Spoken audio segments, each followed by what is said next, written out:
Okay. Well, I hope everybody had a good Christmas, and we're coming up on New Year's now. This is the 29th, and we got a couple of days before the new year. I'm sure everybody is looking forward to looking forward for this year to be over with. Well, maybe not everybody. Maybe President Trump wishes that this year would have been different. I'm sure.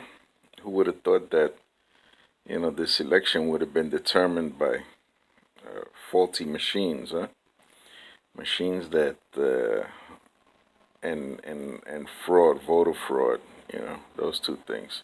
Who thought that the most who's the supposedly the most powerful nation will have somebody in power possibly who really had no reason being in there. Maybe the usurper, the, the usurper elect. You know. But anyway, that's the way things go. Next time, I guess Trump needs to have a spy in the Biden camp and in all the states. You know, and or do something. I mean, there are places that they have great ways of doing things. Maybe they could do like Uber does with their facial recognition.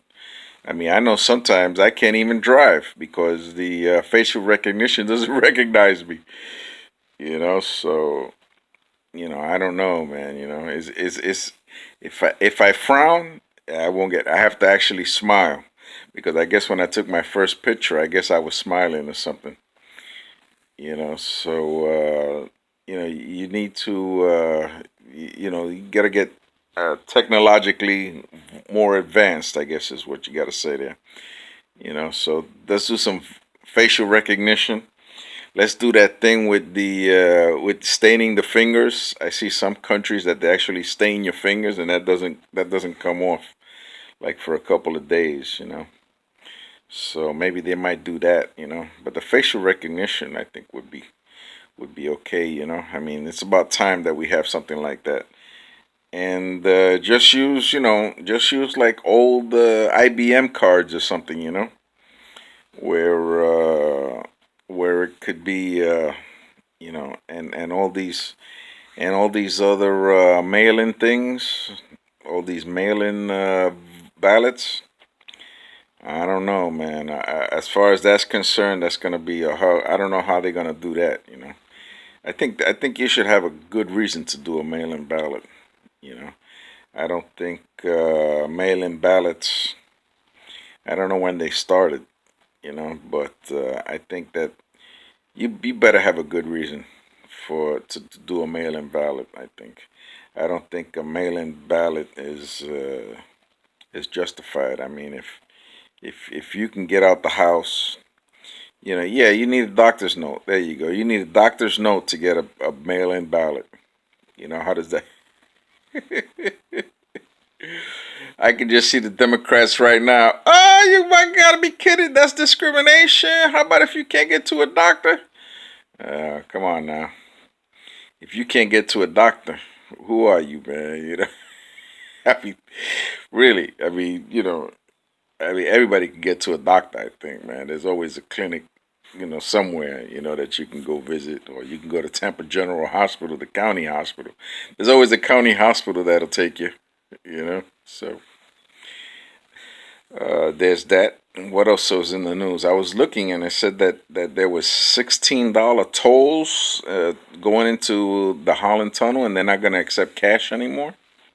Both ways, it's going to be you got to get the Easy Pass, I guess, or or I don't even know if they're taking Visa or Mastercard. I didn't see, but I can imagine they're probably talking about Easy Pass, just like they do over here in Florida.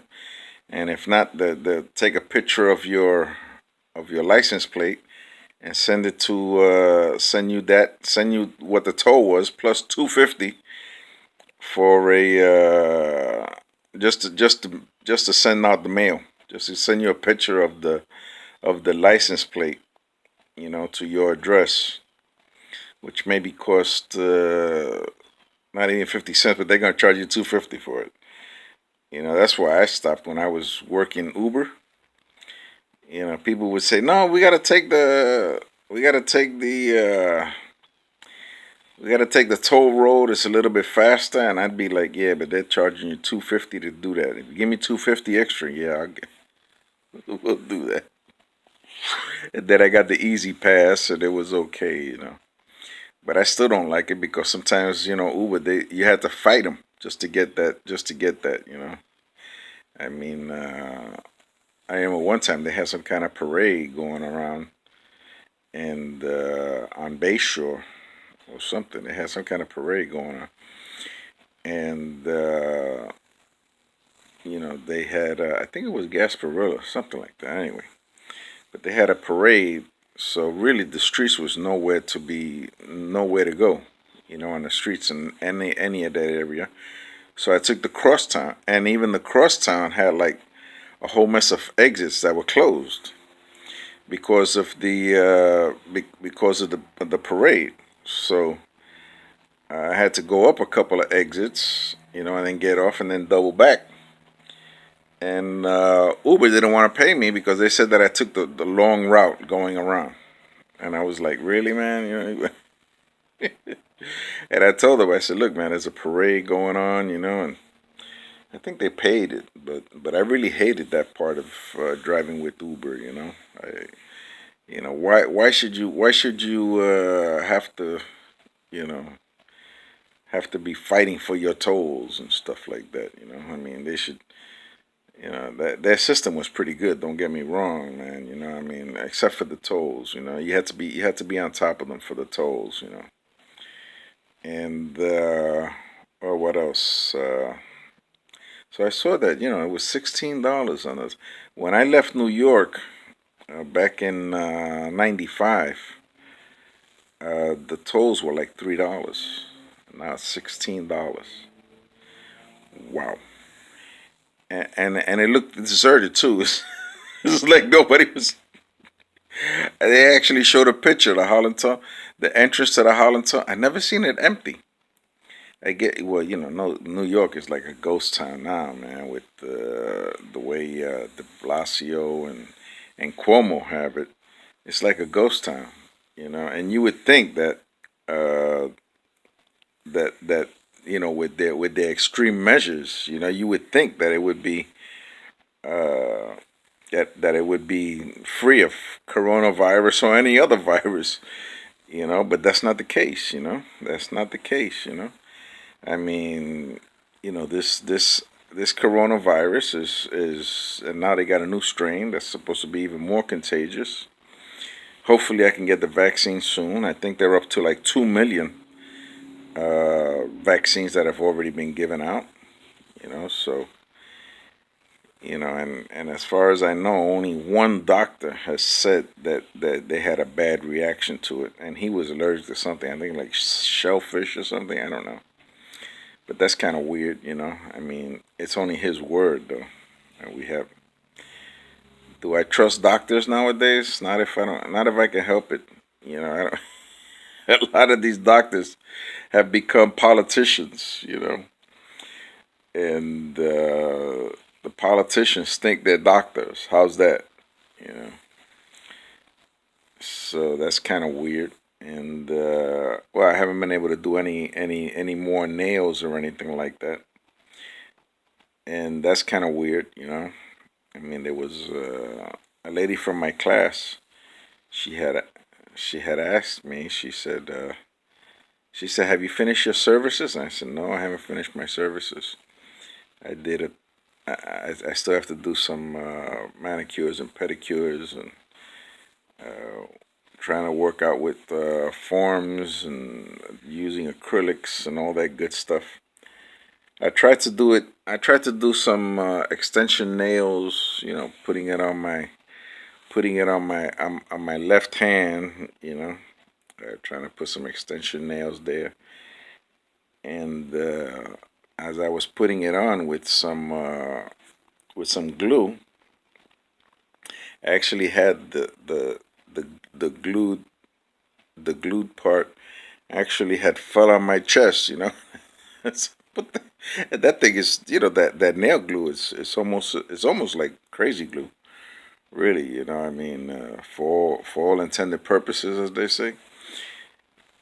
So unless if I can get somebody, some woman who's, or even weirder, a guy who's willing to go into my room and put their put their feet near my face where I can do their do their pedicures and do manicures. That's kind of weird. But anyway, I guess I'll get it eventually. Eventually, I'll get it done. Maybe not with the $2,000 that Trump is trying to get for us. The Congress already passed it. The president wants it, and I guess pretty soon, I guess the Senate is going to. I guess they're going to be voting on it. I don't see why any Republican senator, and I don't see why any Democrat senator would want to vote against that. I mean, that would be like a political nightmare. I don't know who. I don't even know. I haven't even looked at who in the House was against it. But I gotta think that whoever would be against it, that would be like a political suicide. I think if they would to do that, that would be a real good commercial for the opposing person. And say, well, this guy didn't even want you to get the $2,000. I'd be like, wow, that would be really uncaring. I mean, this pandemic has been crazy, and sure, some people they don't need the money. I think it was like $75,000 a year for a single person and 150,000 for a couple. And I think they even wanted to give more money to illegal aliens. I don't know where we got a crazy people in, we got some crazy people in Congress, man. And the Senate too, man. I don't understand it, man. They wanted to give $600 to the citizens and $1,800 to illegal aliens. That's just weird. I mean, okay, I understand we really can't live without illegal aliens. I mean, we're gonna need them. They should do something. They should have a path. You know, but you just can't have open borders. That doesn't work. It's very dangerous for the people who are crossing over, and it's dangerous for the people who come. I mean, they don't know what the story is. I mean, at least if they get some kind of indoctrination. Some kind of class before they come in. Maybe an illegal alien 101 class. Maybe maybe I could do that. But what can I say? I mean, they need to do something. I didn't like that whole thing with the Dreamers. I think that they should have been allowed to stay here because of the fact that this is the only country that they've ever known. You know, and it wasn't their fault that they came here. You know. At least for those people. I mean, if it was that they came over here, with MS-13 or something, or they came over here looking for trouble, that's one thing. But I mean, you have some people who came over here and they just came over here with their mother and their father or whatever, and the coyotes brought them over here or whatever. I don't know, but they got here. You know, and I know they're very hard. Most of the illegal aliens I know, they're very hard working, and they even lent me their truck. One of them even lent me their truck to go take my classes for trucking school. A very expensive F-150, brand new car, man. And they lent it to me so I can go and take my classes. It's been about a year since that happened, so. But still, I'm very grateful to that person, and I check them out. They even had coronavirus recently, and of course, I wasn't able to go visit them. I'm in the high risk. I'm very high risk because first of all, I'm pregnant, and my, I'm in a high risk pregnancy. Okay, I'm supposed to be using a CPAP machine, but I can't. I feel like I'm Darth Vader when I got that thing. Actually, I should put it on so you can hear what it sounds like. I sound like Darth Vader with that thing on. And what else? I've got diabetes, and I'm 63. Now I heard that being obese is also a thing, but I don't know. I haven't heard of that one. But I do know that the diabetes and the age and what else did I say? Oh yeah, having using the CPAP machine. I mean, if they give you a machine that's worth that much in the that's worth that much with when you're talking about the Philips Dream Dream stations or whatever, those things are very expensive. They really are, and you could sell them for a lot. And it's a good thing I didn't, because you don't know if you get the coronavirus. At least you have your own respirator, which is what you're gonna need. You know, and but anyway, I'm in that high risk place. Hopefully when the hopefully I have to go. I have to go on the 12th to see the podiatrist about the tendon in my foot that's bothering me. And hopefully I can get lab work. I was supposed to get lab work, but I had to go to the ER the other day, so I didn't get the lab work done. I have to do like a fasting lab, and hopefully I can do that and get myself checked out, because they said that I had pregnant female antibodies. Okay. So I kept joking around that I was pregnant to everybody. And it's kind of strange, but I even showed it to this one lady who used to work at a plasma donation place, because BioLife, plasma donation place out in Polk County, they said that I had the antibodies of a pregnant woman. And they were asking me that if I had a transfusion and stuff. I said, I never had no transfusion in my life. As far as I know, I never had one. And I don't know. I think my mother would have told me about that. I mean, I've had very very few hospitalizations in my life. I think I had one when I got my tonsils removed, and another time when I had infectious mononucleosis. I didn't have a transfusion for that one. On the tonsils, I don't think they would do that. I don't think they would have been a blood transfusion. I think that's just a snip on each side, and I don't think that the mouth is usually something. Anything with the mouth or the throat, I think that heals pretty quickly. The mouth. And well, I'm gonna let you people go. If you have any kind of prayer requests, you can let me know. I guess when you're in pain, like I am a lot of times, you are gonna stay in prayer. So and I do have a list that I use when I pray. So I do write down the stuff that I have, uh, and I do pray about it. So God bless everybody. Have a happy New Year. I'll let you know how the pregnancy comes out. Let you know how the baby comes out. If it's a boy or a girl, maybe they can tell me. Maybe I can have a sonogram, and we could do that. And well, God bless everybody, and have yourself a great Merry Christmas. Okay, God bless.